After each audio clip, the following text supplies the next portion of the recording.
KGB, Vladimir Putin. What interests me is power. To die. To sleep. T'es censé savoir ce qui se passe ici. Vas-y, faut que t'arrêtes là avec ce boulot. Arrête-toi! C'est en train de te cramer le cerveau. Ahmed!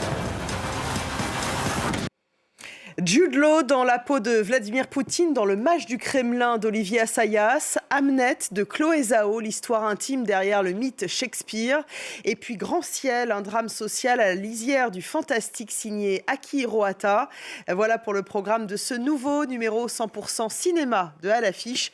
Bienvenue à vous et bonjour Thomas Borez. Et bonjour Natacha. Et comme chaque semaine, on a le plaisir de vous retrouver. On commence cette sélection de films de la semaine avec Le Mage du Kremlin d'Olivier Assayas, adaptation du roman du même nom de Giuliano da Empoli avec Jude Law dans le rôle de Vladimir Poutine et Paul Dano comme conseiller de l'ombre du président russe. Voilà, l'éminence grise, voilà, quelques semaines après la découverte d'un fabuleux documentaire, Mr. Nobody Against Putin, eh bien, l'actuel homme fort de la Russie fait aujourd'hui donc l'objet d'une fiction dans le film d'Olivier Assayas, qui adapte ici le roman, vous l'avez dit, de Giuliano da Empoli. Alors cette histoire, imagine la rencontre entre un écrivain et l'éminence grise qui a permis l'ascension de Vladimir Poutine, son premier conseiller, Vladislav Surkov, qui a vraiment existé, rebaptisé ici pour les besoins de la fiction Vadim Baranov.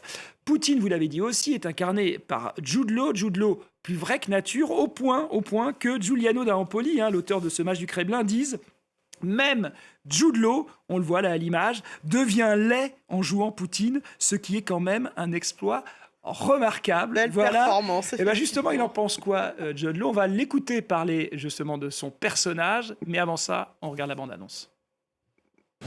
Vadim Baranov was a visionary director. He became known as the new Rasputin. I want to be part of my time, not just a witness. Stop making up stories. Start creating reality. We need to invent something new. Russia needs a different brand of politician. He's young, athletic. He's a spy. KGB, Vladimir Putin. What interests me is power. Je me sentais en confiance entre les mains d'Olivier et grâce au scénario, j'étais convaincu que cette histoire serait racontée de manière intelligente, avec nuance et sensibilité. Nous ne cherchions pas la controverse pour la controverse. Et surtout, je pense qu'il était essentiel pour moi de me rappeler qu'il s'agit d'un personnage au sein d'un récit bien plus large.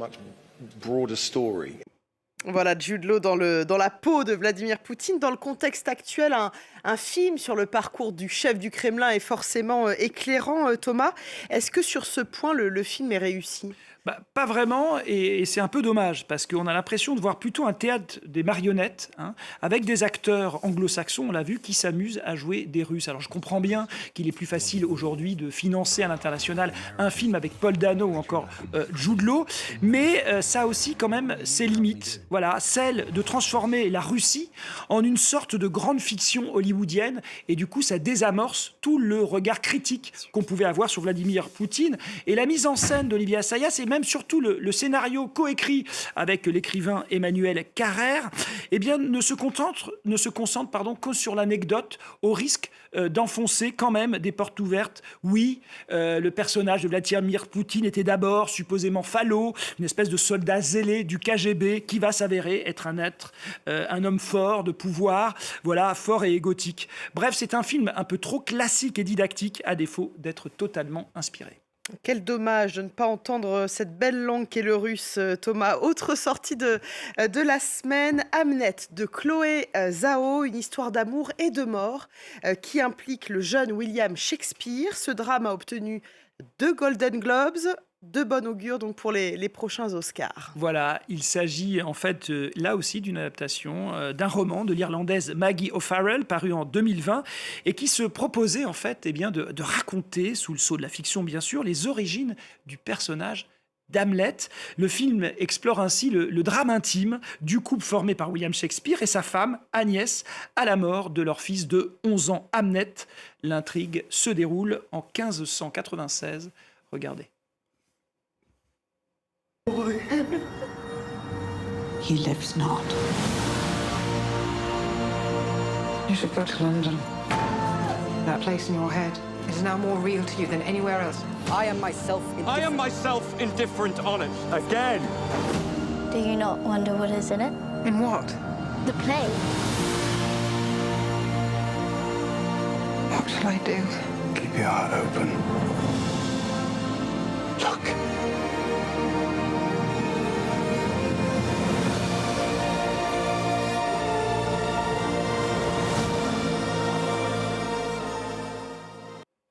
Voilà l'actrice irlandaise Jessie Buckley qui est donc dans le rôle de la femme de William Shakespeare, très convaincante Thomas et aussi très enthousiaste sur l'ambiance qu'il y avait pendant le tournage. Je vous propose de l'écouter.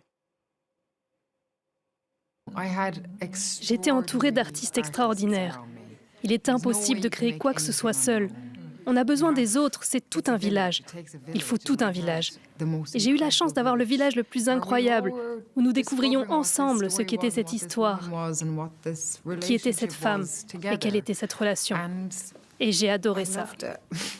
Et la grande question qu'on se pose, c'est quand on tourne un drame, est-ce que c'est joyeux sur un tournage ? Eh bien, la preuve que oui, puisque l'équipe du film a lancé sur les réseaux sociaux ce petit moment complètement déconnecté du tournage où l'équipe s'est amusée sur la scène du théâtre, eh bien, encore avec leur costume d'époque, de danser sur We Found Love de Rihanna et Calvin Harris.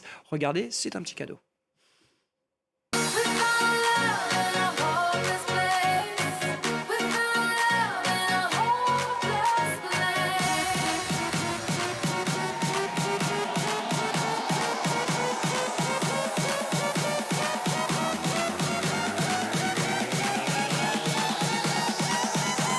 La chronique, effectivement. Voilà, le montage parfait aurait été qu'on se mette nous aussi à danser. Exactement. On l'a pas fait, on l'a pas fait, on aurait pu le faire. La prochaine. Voilà, alors disons que Hamnet est le 5e long métrage de la réalisatrice chinoise Chloé Zhao, 43 ans, qui officie principalement aux États-Unis, où elle a fait une partie de ses études et réside désormais aux États-Unis. Elle a obtenu 2 Oscars pour son film, souvenez-vous, No Man's Land, meilleur film et meilleure réalisation en 2021. Voilà, elle est adepte d'un cinéma volontairement intense, à la douceur apparente et profondément humain. Et ce Hamnet, eh bien, ce drame historique, assume ce côté mélodramatique et fiévreux. Alors, il y a 2 choses à dire en termes d'interprétation. C'est que d'un côté, il y a Jessie Buckley qui est absolument bluffante. Elle a obtenu d'ailleurs le Golden Globes de la meilleure actrice dans un drame. Elle risque vraiment fortement d'avoir l'Oscar. Et alors, Paul Mescal, en revanche, c'est moins bon dans le rôle de William Shakespeare. On ne peut pas dire qu'il est à la hauteur de son personnage, cherchant constamment une intensité un peu trop fabriquée. D'ailleurs, c'est un peu l'impression générale qu'on a du film. Une espèce de film qui appuie sur des leviers pas toujours très subtils. Paul Mescal ne vous a pas convaincu peut-être qu'il chante, il danse bien, peut-être, je sais pas. Ouais, il danse bien, je pense qu'il danse bien. Par contre, il danse bien. Allez, on change de décor et on passe à Grand Ciel du franco-japonais Akihiro Hata, un drame social à la lisière du fantastique dans lequel Damien Bonnard incarne un ouvrier sur le chantier d'un projet architectural futuriste. Il est promu chef d'équipe, mais la disparition de plusieurs de ses collègues commence à le hanter. Que se passe-t-il exactement dans les sous-sols de l'immense tour en construction ? On regarde à quoi ça ressemble et puis on en parle juste après, Thomas. J'ai jamais vu ça s'effrite de partout. Ça va, Ousmane ? Ouais, ça va. On va habiter à Grand-Ciel quand ce sera fini ? Faut qu'on travaille pour ça. Faut qu'on travaille comme des chiens. Vincent, on n'a pas de nouvelles d'Ousmane. Tu continues au mois 6 la semaine prochaine. C'est bon pour toi ? Ouais, bien sûr. C'est celui-ci. Mais vous l'avez pas vu depuis quand ? Je pense depuis 3 jours, il n'est pas là.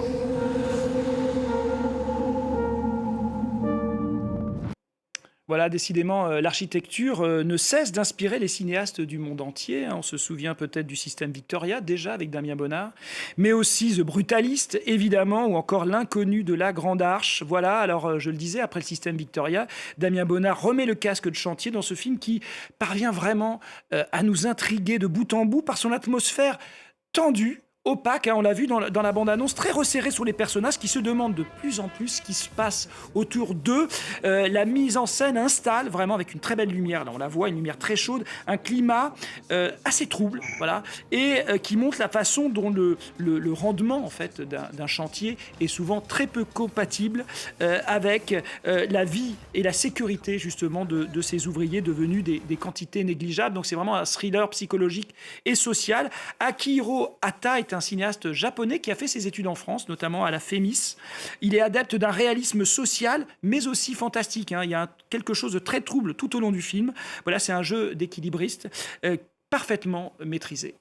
Ça donne envie. Merci beaucoup Thomas. On termine cette émission avec la 31e cérémonie des Lumières de la presse internationale qui s'est tenue le 18 janvier à l'Institut du monde arabe à Paris. Qu'est-ce que ça a donné ? Voilà, alors c'est à l'image des Golden Globes hein, aux États-Unis. Il faut savoir que les prix Lumière sont décernés par les journalistes de cinéma étrangers en poste en France.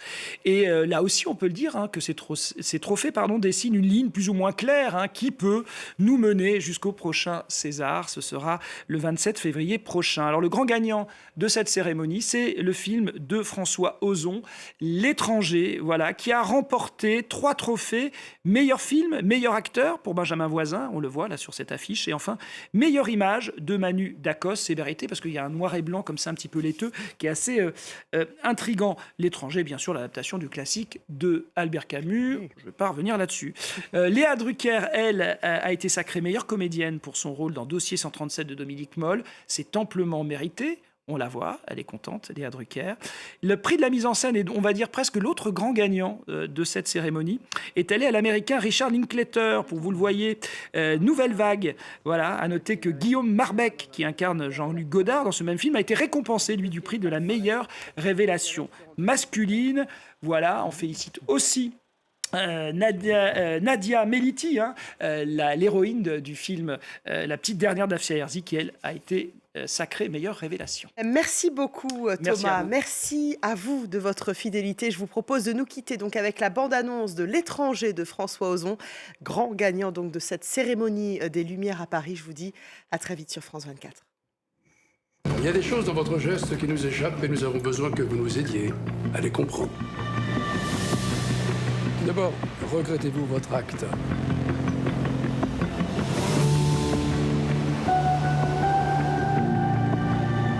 Pourquoi étiez-vous armé d'un revolver?